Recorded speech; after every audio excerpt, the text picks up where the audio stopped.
Monsieur le maire, chers collègues, le rapport que nous entretenons avec les animaux et la place que nous leur accordons dans notre société, c'est un sujet que je défends et pour lequel nous sommes vigilants avec le groupe écologiste et animaliste. Nous voterons contre cette délibération en prévoyant la création d'une brigade de police cynophile. Un chien, ni d'ailleurs aucun animal, ne devrait être considéré comme une arme, qu'elle soit défensive ou offensive.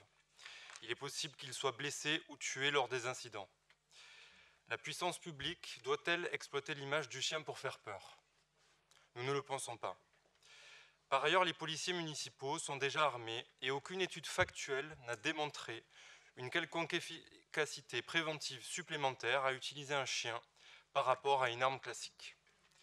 Pour les policiers qui œuvrent à notre sécurité, et nous les en remercions, c'est un métier qu'ils choisissent. Ça n'est pas le cas des animaux.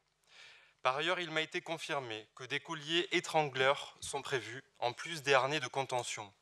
Cela signifie qu'il est envisagé que les animaux puissent passer à l'attaque, car ces colliers sont utilisés pour que le chien lâche sa prise, en lui bloquant les voies respiratoires.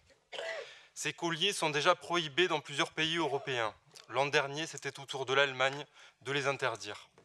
Je rappelle qu'en France, une proposition de loi prévoyant l'interdiction des colliers étrangleurs, des colliers à pointe et des colliers électriques a été adoptée le 14 janvier par 111 voix pour, 5 contre à l'Assemblée nationale. Les députés ont donc voté massivement contre ces pratiques particulièrement douloureuses et traumatisantes pour les animaux. Le texte poursuit actuellement son parcours législatif, il doit passer au Sénat. Nous voterons donc contre la création de cette brigade cynophile et nous demandons à ce que les colliers étrangleurs ne soient pas utilisés. Je vous remercie.